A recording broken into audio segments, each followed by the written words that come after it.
La cocina italiana no existiría sin México. El picante que defines como asiático salió de América. Y hay un sabor que hoy se vende en heladerías de 50 países que nació en una cocina del Río de la Plata por accidente. 10 alimentos que el mundo consume a diario sin saber de dónde vienen. Chocolate. El chocolate que comes hoy no se parece en nada al chocolate que inventaron los olmecas hace casi 4.000 años en lo que hoy es Tabasco y Veracruz. El original era una bebida amarga preparada con granos de cacao molidos, agua, chile y especias. Sin azúcar, sin leche, sin dulzor. Para los mayas y los aztecas, el cacao era tan valioso que los granos se usaban como moneda. Con 10 semillas comprabas un conejo, con 100, un esclavo.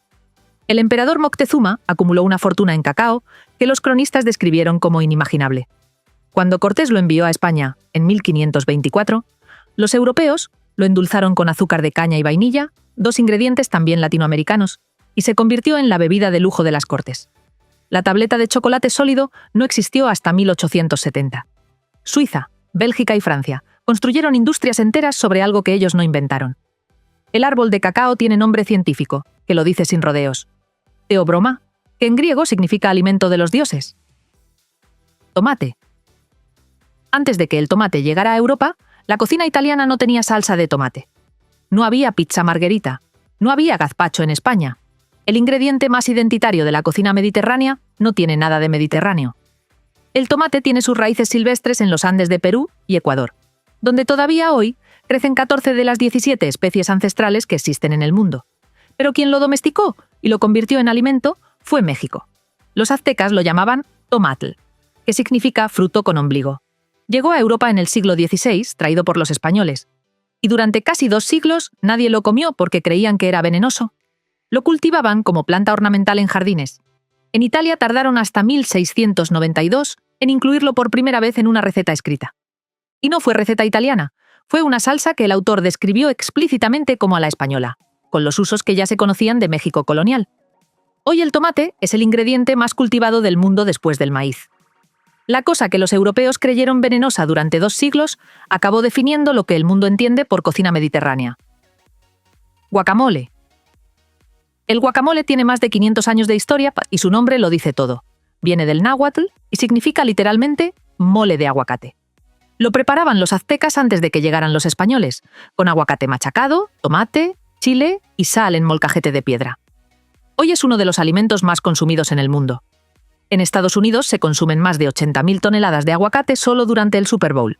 México exporta aguacate por miles de millones de dólares al año. Pero lo que el mundo llama guacamole muchas veces no es guacamole. En Asia y en partes de Europa, la escasez y el precio del aguacate han hecho que se sustituya por calabacín, guisantes o brócoli machacado con especias. En el propio México, ante la subida de precios por la demanda exterior, algunas taquerías lo hacen con calabacita. El original, con aguacate maduro machacado en molcajete, sigue siendo de México, y solo de México. Papa. La patata frita más famosa del mundo se llama francesa, pero la patata viene de Perú. Se cultivaba en los Andes desde hace más de 8.000 años, entre lo que hoy son Perú y Bolivia.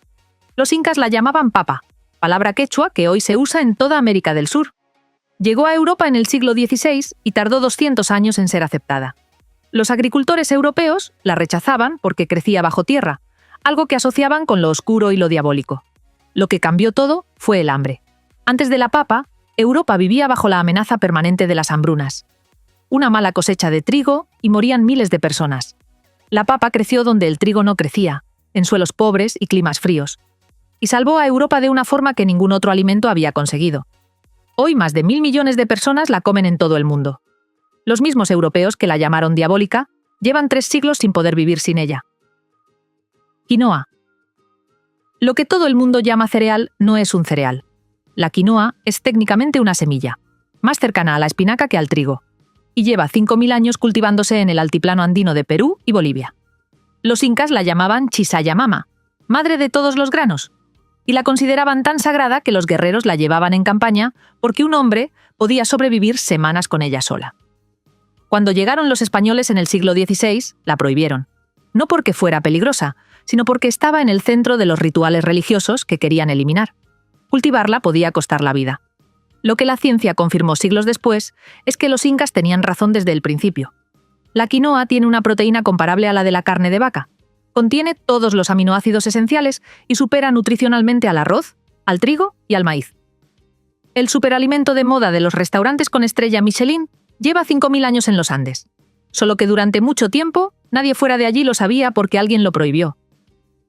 Vainilla.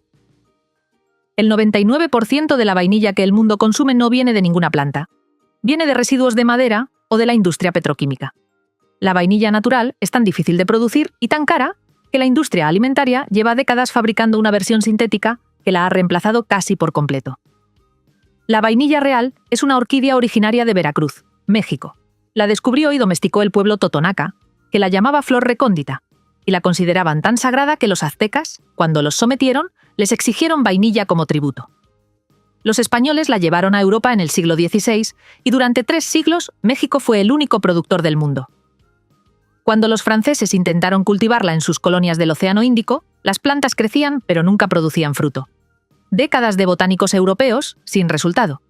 Lo resolvió, en 1841, un niño esclavo de 12 años, llamado Edmond Albius en la isla de Reunión, que descubrió por observación cómo polinizarla manualmente.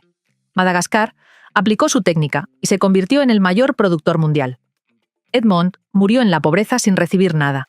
Su método sigue siendo el único para producir vainilla real hoy. Dulce de leche. Nadie sabe con certeza exactamente quién lo inventó, ni exactamente cuándo. Y eso lo hace más honesto que la mayoría de las historias de origen de esta lista.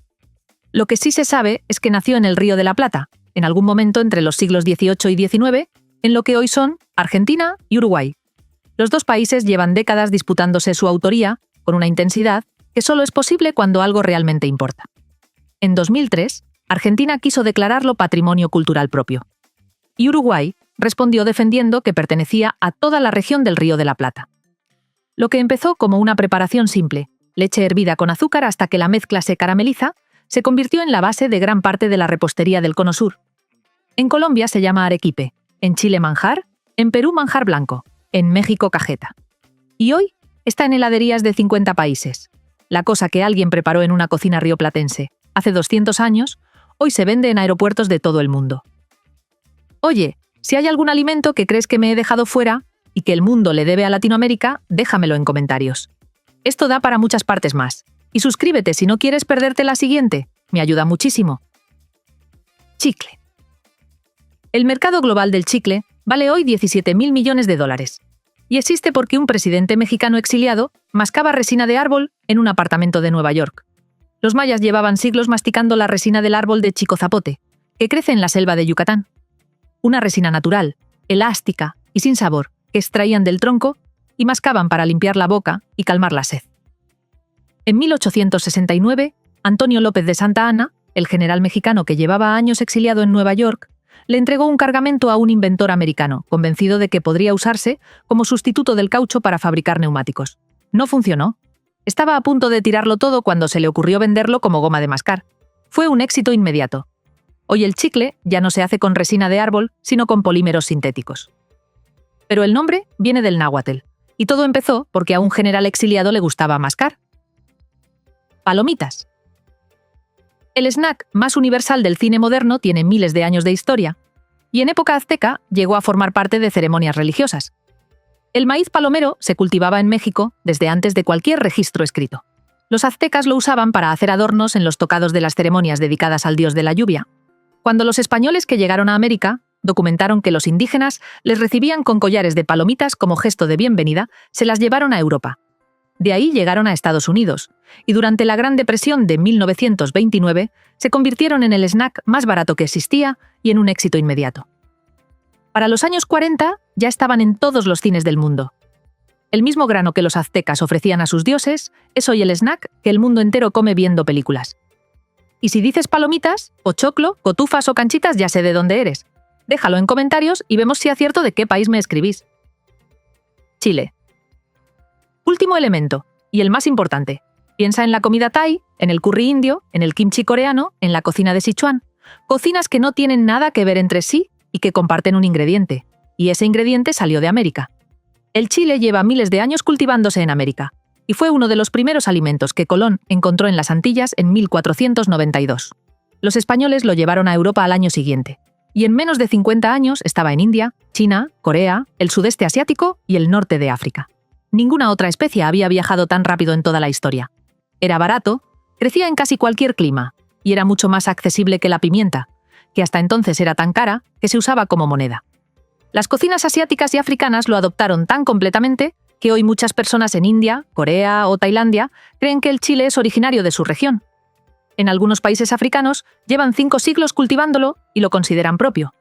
Es el condimento más cultivado del mundo. Supera a la pimienta en producción 20 veces. Y el picante que el planeta entero asocia con lo exótico y lo lejano nació aquí. 10 alimentos. 10 historias que no aparecen en ninguna etiqueta ni en ningún menú. La cocina italiana, el picante asiático, el chocolate suizo, las patatas fritas francesas. Todo tiene una dirección de origen que casi nadie conoce. Y esa dirección, en la mayoría de los casos, apunta al mismo sitio.